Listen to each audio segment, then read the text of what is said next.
Hello everyone and welcome back to my F1 22 Custom Formula 2 season. This is the 5th round of the championship and this time we are in Spain. And so is the rain, which is a pain, at least in Formula 1. We qualified last in the rain in Spain, so let's hope we can refrain from doing that again and hopefully not qualify last. Yes. Alright, that's enough ramming for one day as we have a big lose of the rear end there, and that is our first lap down the drain. Oh no, I'm still ramming.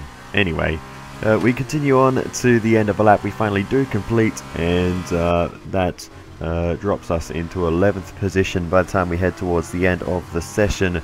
I did go out again to try and improve on that time, but unfortunately, despite being green for a moment, the lap just wasn't quite good enough, and 11th place or worse is where we will start, and we end up down in 12th, so it's not terrible, especially for me in these conditions. I think that's alright.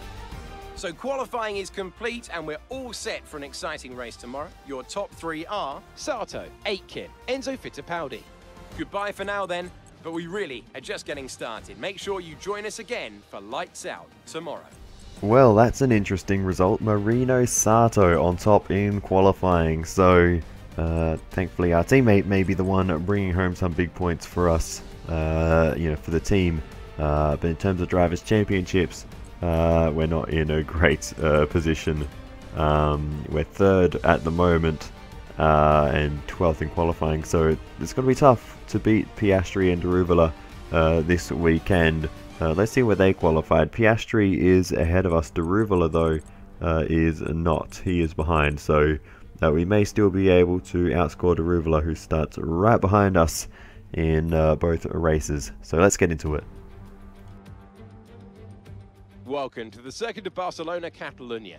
This circuit has seen some exciting racing over the last quarter century. The question is, which of the young drivers below will be the next to write a chapter of that illustrious history? Here's the venue we'll be racing at, known to the teams, well known to the drivers. Many will have raced here as teenagers. We've got 16 turns, the elevation of 30 meters, and some famous moments down through the years.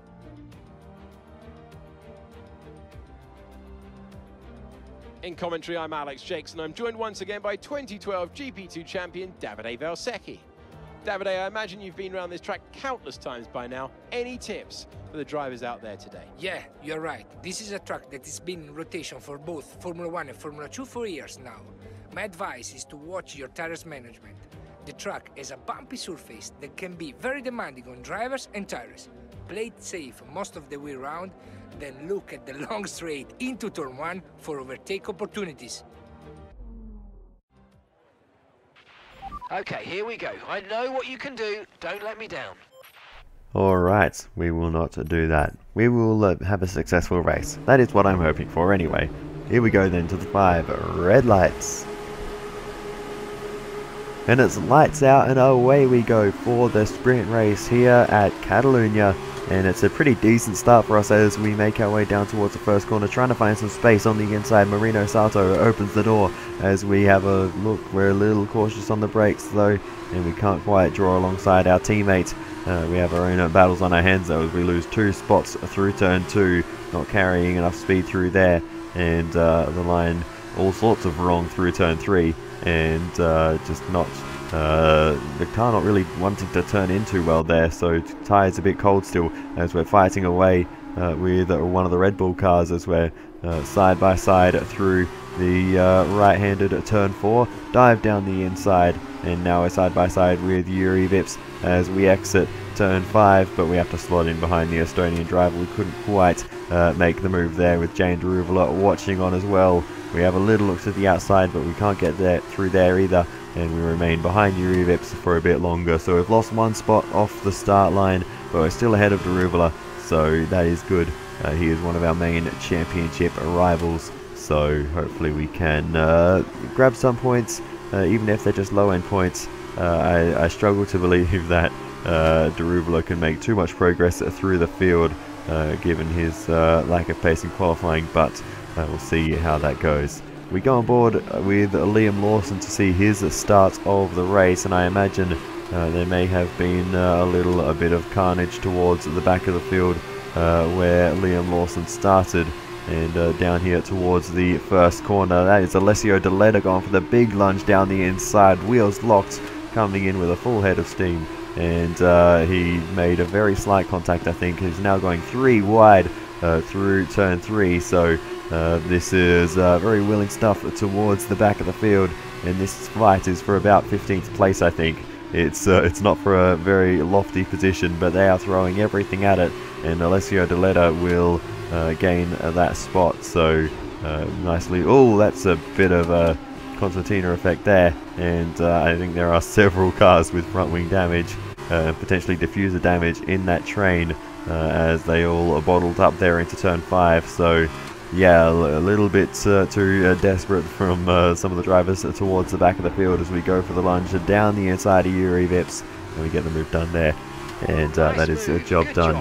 And we're up into 12th position once again. So we're making progress through the fields, or just starting to, as we now go for the lunge on Jack Aitken, and that's a fine margins move there into that left-hander. It's quite difficult to make an overtake in that zone, but we get away with it. Now our next target is, well, not this man, this is Juri Vips, who we just overtook, and he is retiring with a mechanical failure. So that's unfortunate for Juri Vips, but nonetheless we push on.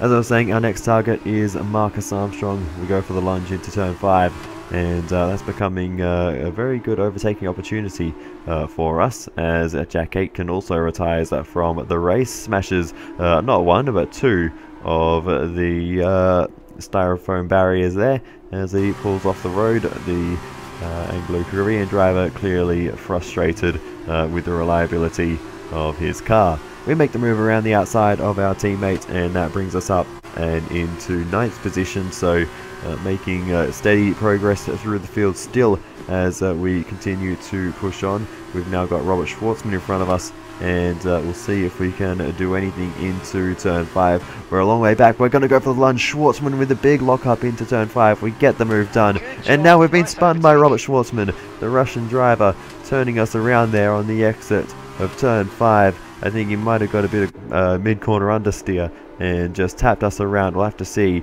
but you can see the lockup. We're well clear, and he was desperately trying to get back up the inside, but carrying too much speed there, and just tagged our left rear corner. We'll go on board with Schwartzman to see his perspective of it. He went very deep with the lockup, and yeah, just came too far across to the right and tapped us around there, and that's dropped us a couple of spots. But thankfully we've been able to get away with it with I don't think any damage to our car. Schwartzman will have to come in for a stop because he has front wing damage, so it's not been great for his race either.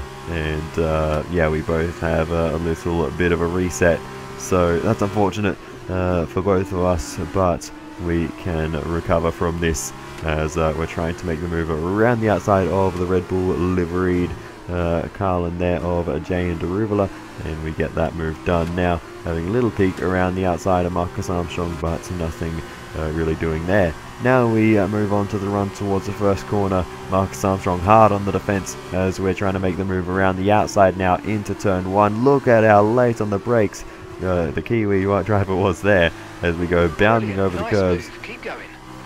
And we get the move done there, but we're going to have to give that one back. But Armstrong was way out of control there, very nearly forces off the road. We took avoiding action just to make sure that we damaged our floor on the curbs as well, but my goodness, he was so close to the back of Marino Sato with the lockup there, and how that didn't turn into a major incident I will never know. But unfortunately, as I mentioned, that is a damaged floor for us, and as you can see, we're going to give this spot back to Marcus Armstrong, given that we did overtake him off circuit.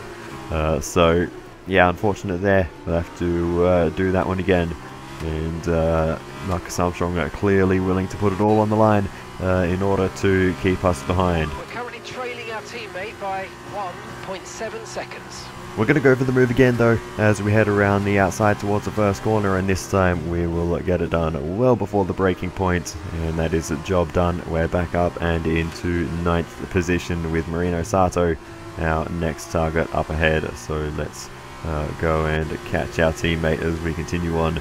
We will do that as we head towards the first corner. Once again, we'll go to the outside and we'll try and go late on the brakes. Sato later though, we switch back to the inside, and that's a nice switch back there, and that's a job done. As we continue to push on, we go for the move down the inside of Fittipaldi at turn 5, and we get that one done as well. So in the later phases of the race, we are actually looking very, very speedy. So we're finding some pace the more this race wears on, which is good signs for us. And you know, potentially we could be looking at a top 5 finish. We go down the inside of Felipe Drugovich into the newly reprofiled corner, and that is at P6 in our possession. So we are very close to a top 5 as we continue to push on.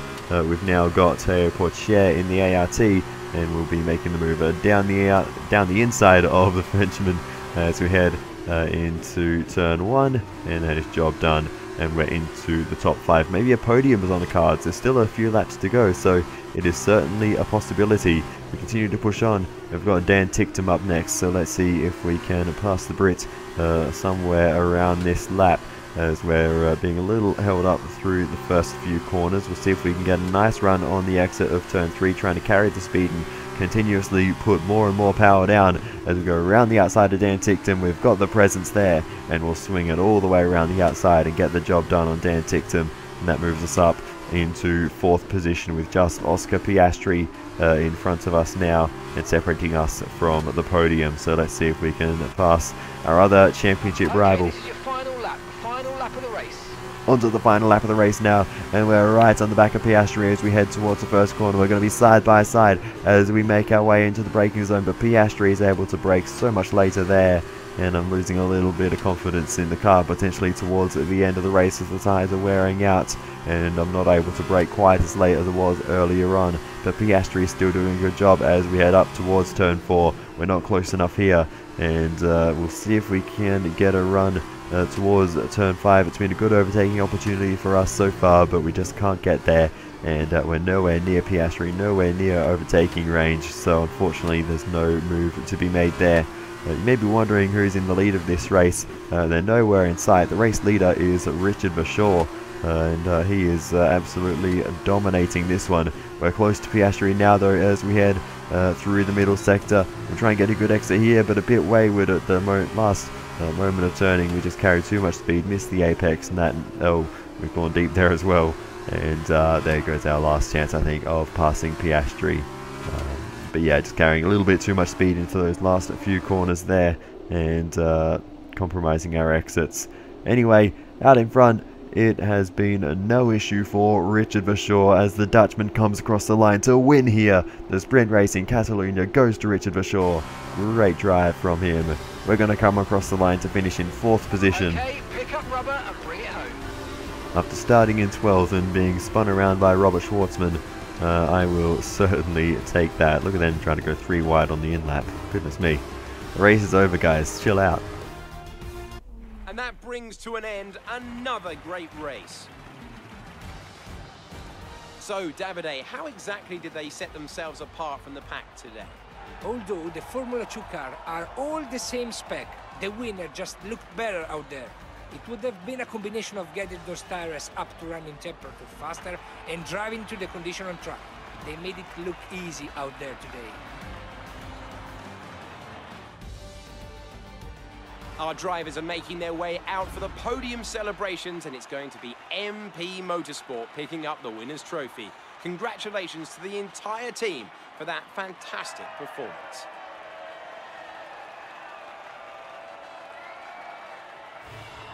So, Richard Verschoor wins the sprint race here in Spain. Second place, it goes to David Beckman with Oscar Piastri in 3rd.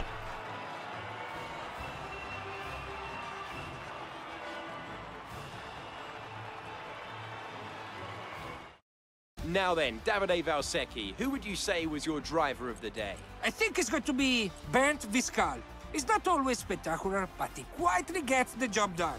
And that's the case today. After all this drama, you'd be mad not to join us for the next race. We hope to see you then. Take care. Alrighty then, let's have a little run through the top 10 finishes in this one. We just saw the podium of Vasseur, Beckman and Piastri. We finished in 4th position ahead of Dan Ticktum, Teo Pourchaire, ahead of the 2 Brazilians, Felipe Drugovich and Enzo Fittipaldi, rounding out the points, with Marino Sato and Marcus Armstrong completing the top 10. In terms of the championship, Jehan Daruvala just holds on to the championship lead, but not by much, 2 points ahead of Oscar Piastri. After Piastri's podium in that one, we sit 5 points adrift, so we are gaining as well. Incidentally, Marino Sato, with a pointless race there, remains 19 points behind Jehan Daruvala and stays in 6th position after that one. In terms of the team's championship, we lead the way and just 1 point ahead of Prema, so really not much in it. And still plenty to play out for there. Carlin sit in 3rd, 9 points adrift, so they are the main contenders in the Constructors' Championship at the moment. But anyway, as for this race, I think we did fairly well overall. We obviously maybe could have done better without the spin from Schwartzman, but at the end of the day, we still came away with 4th position. So I'm not disappointed with that at all, and yeah, it was a pretty clean race other than that. So yeah, I'm not too disappointed. Would have been nice to see Sato get in the points, but yeah, he wasn't able to make any progress from where he started. In fact, he lost once. No, he gained a spot. Sorry, he did gain 1 spot. 2 if you actually remember that we passed him as well. So yeah, that was a decent race from him, but just shy of the points. So maybe next time when he starts on pole position, that will be his chance to score big. But anyway, that is enough talking about this one. We've got the feature race to focus on next. 25 points up for grabs for the race win. So yeah, let's just get into it and try and maximize the feature race as well. Hello and welcome to the Circuit of Barcelona, Catalunya. We're counting down to the start of today's race, and you can feel the excitement in the air. This promises to be a real spectacle. It's 2.89 miles around the Circuit of Barcelona, Catalunya, 7 lefts and 9 rights that make up a total of 16 corners. Probably one of the best opportunities for overtaking is down the main straight and into the first turn. That's one of 2 DRS zones the drivers will be able to use this weekend. As we're now moments away from the off, let's take a look at the grid order in which they'll start today's race. A fantastic effort from Marino Sato yesterday puts him on pole position. And it's Jack Aitken alongside.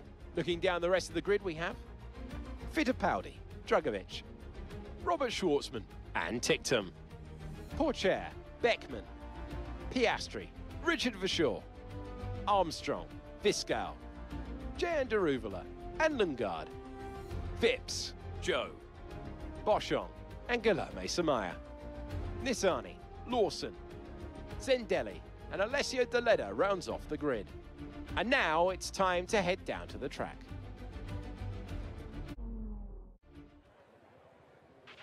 Okay, here we go. I know what you can do. Don't let me down. I will not let you down. So we're here on the grid for the feature race here in Spain. No weather to interfere. Soft tyres to the hards will be the strategy. So let's just go to the 5 red lights.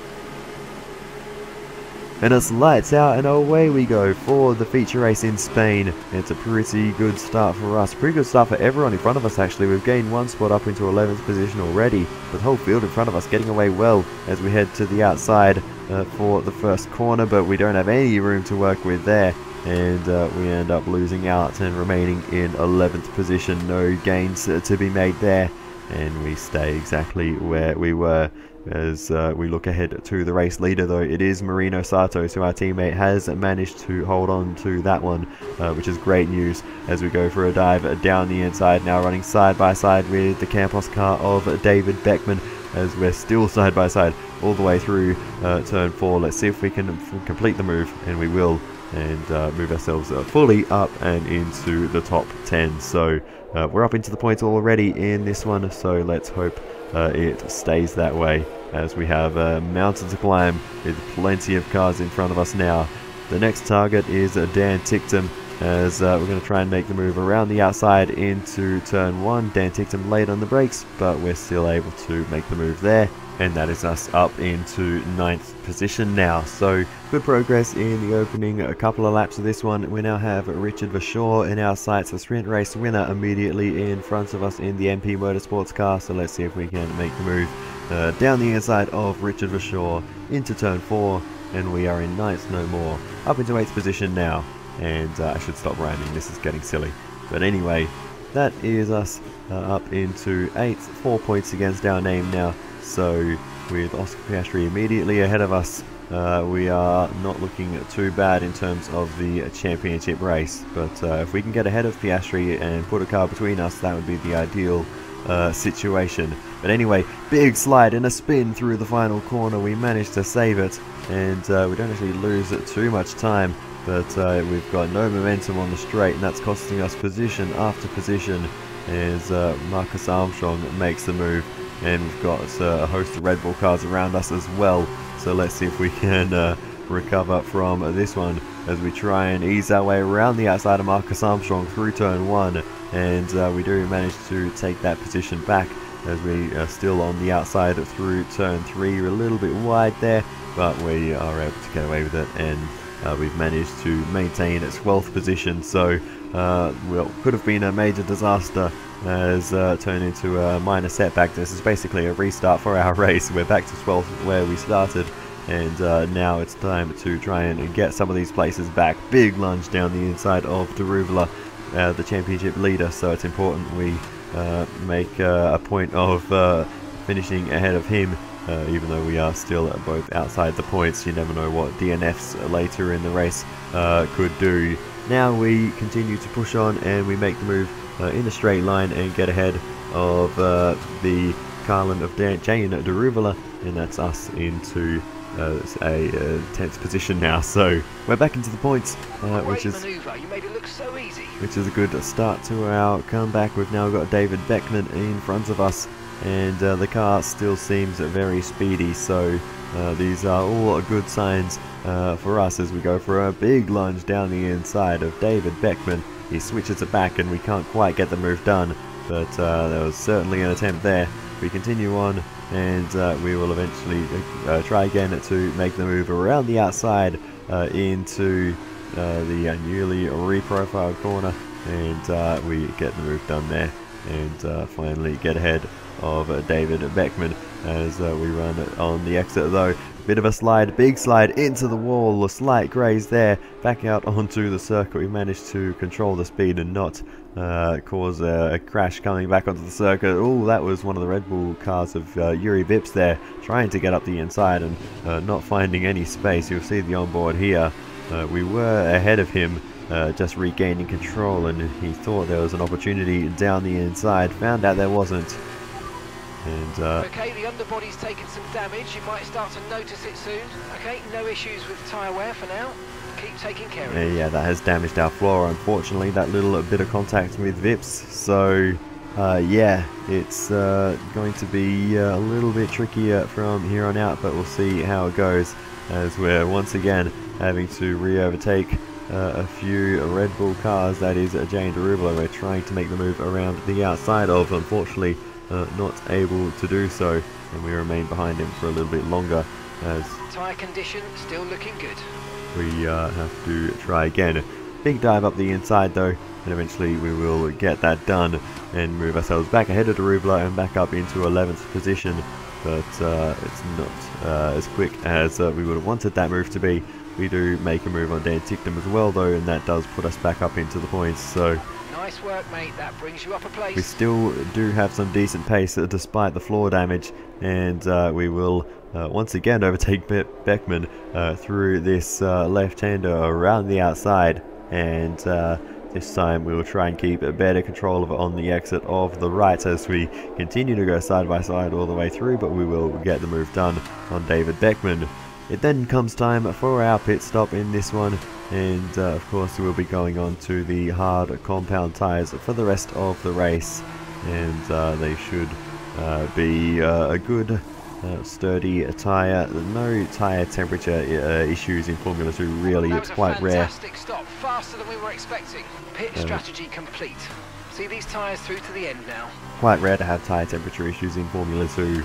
It's not something I've had to contend with too often, and yeah, there was nothing like that in this one. But unfortunately, we come out of the pit lane right behind Alessio Deletta, and we really tried to make a move into turn 1, but there was just not enough grip on our tyres at that point, and now we're going to be stuck behind him for about half a lap as we do eventually get a run as we head towards turn 10, and we'll make the move down the inside, and we'll get the job done there and move ourselves up another position. Not that that is 4th position, he is yet to make a pit stop. Focusing on the real battle then, now we've got Richard Bashaw, the sprint race winner, in front of us once again, and we'll make the move around the outside into turn 1. Bashaw very late on the brakes there, he almost drills the back of Oscar Piastri, but he gets away with it, and we're able to make the move around the outside. Now we've got Piastri in our sights as we head towards the first corner. We have a little think about the inside. Piastri covers that one, and we'll make the move around the outside instead and move ourselves up into 7th position. And I think it's fair to say Piastri is our main championship rival now. With the Ruvula out of the points, it'll be myself and Piastri 2nd and 1st in the standings if things finish as they are. But we're going to see if we can make a few more overtakes before this race is done. We've got Jack Aitken up next. We lunge down the inside into the first corner, and that is a job done on Jack Aitken, and we move ourselves up another spot into 6th position with Théo Pourchaire, the Frenchman, up next in the ART. We catch up to him soon enough, and with a nice run out of the final corner. We've got so much grip there despite the floor damage. We seem to have a great exit ability out of the final corner, and we get the job done on Théo Pourchaire in a straight line. No need for late braking into the first corner or many big lunges to get that one done. That was all easily done with the DRS, and perhaps there's more to that because Pourchaire actually retires with a mechanical failure. As we continue to make our way through the field, we get past Felipe Drugovich. We also get past Robert Schwartzman with a lunge down into turn 10. And with that one, that moves us up onto the podium. And now we're going to grab 2nd position as we go down the inside of Enzo Fittipaldi into turn 1. We've absolutely flown through the field, and now it's only Marino Sato up ahead. Maybe we can catch our teammate. We might even be able to go for the win here as we continue to push on. And we head on now to what is the final lap, and we're close to Sato, so let's see if we can make the move. Big slide on the exit there, and we've got a problem. We've run out of fuel, and that is going to drop us a long way down the order. We're probably just over 1/3 of the way through the lap. We've got a long way to coast to the finish line. There's a few big gaps in the field, so maybe we might still grab a handful of points, but this is an absolute disaster for us. There goes the podium, and very soon we'll be waving goodbye to, well, we're already out of top 5, we're down into 6th position, but there's a big gap here. We'll see if it's big enough for us to hold on to any points at all, but things are not looking good for us as we continue to just coast along to the line. I'm just wheeling this car a little bit faster, it's not giving it to us though. We're down into 9th position, we're almost out of the points. We can only afford to lose one more place as Marino Sato crosses the line to win. For us, it's a very different story. It's a dire situation here. We're down into 10th position now, and there's more cars coming. There's no way we can get points now as we try and get through the chicane as quickly as possible. We lose so much momentum there, but we were never going to hold on to P10 anyway. So, yeah, very frustrating. We've gone from 2nd place at 18 points to absolutely nothing as we crawl our way to the finish line. And we're going to finish a very lowly 15th, I think that was. So race over. Take care of the car on the way in. 16th even. So yeah, I mean, what's the difference at the end of the day? No points to our name. We get the driver of the day, but that's little consolation. What a fantastic race that was, and an excellent win for the Trident team.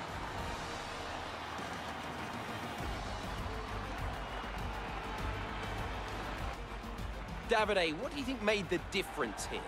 The difference was in the strategy. Credit to the driver for sure, but races like this really drive home how much of a team sport this is. They did a lot of work on the pit wall to really make the most of each stint and to make the best use of these tires. But that said, all of that would have been for nothing without a talented hand on the wheel.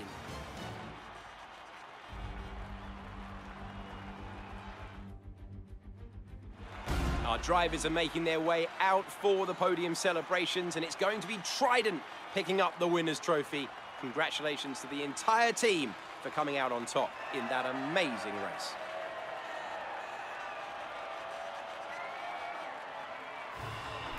So it is Marino Sato who wins the feature race here in Spain. Second place it goes to Enzo Fittipaldi with Robert Schwartzman in third.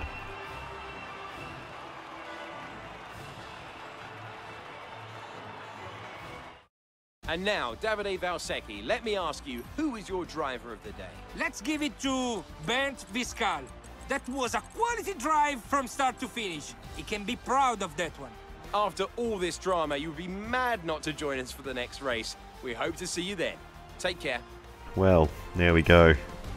Bit of a disastrous end to that one, but yeah, that's a pretty frustrating one, because in the past Jeff has come over the radio to say, hey, you know, running a little low on fuel, you might want to save a bit, you know, to finish the race, but apparently Mark had no such ideas, and yeah, he didn't tell me I was running out of fuel, so I never even thought to save fuel. The fuel load in F2 is not adjustable, so yeah, that's a very frustrating way to end that one. But anyway, what are you going to do about it? Just have to make sure we pay more close attention to the fuel in future. But anyway, let's have a little run through the results of that one. Obviously, podium, Sato, Fittipaldi and Schwartzman. Felipe Drugovich finished in 4th position ahead of Jack Aitken, who took the fastest lap. So good job to him for doing that. Oscar Piastri and then Richard Verschoor finished in 6th and 7th. Jane Deruvala managed to finish in the points with 8th position ahead of David Beckman and Dan Ticktum, who round out to the top 10. In terms of the drivers' standings, we drop a couple of spots into 5th position, so we lose out there. We're now 11 points away from the championship lead, which actually belongs to 2 people. At the moment, Marino Sato vaults himself all the way up into 1st position with Oscar Piastri in 2nd, but with the same number of points. So I'm guessing it's just on countback, you know, for wins and etc. for Marino Sato. And yeah, they both sit on 77 points. Jane Deruvala right in the fight still, 75 points for him, so just 2 points away from the leading pair, and then 69 points for the 3rd placed, or 4th placed rather, Richard Verschoor, who is 8 points adrift of the championship lead. And then Rob Schwartzman also in the fight, 14 points off the championship lead as well. So very close in the driver standings. In terms of the constructors, we lead the way by 3 points over Prema and by 29 points over Carlin, and they are the main contenders in that one. Really, Prema are the big ones. But anyway, that is all for this one, so I'll say thank you so much for watching all the way to the end. I really do appreciate it. Feel free to give us some feedback in the comments, always very helpful. Other than that, I will see you next time. Goodbye.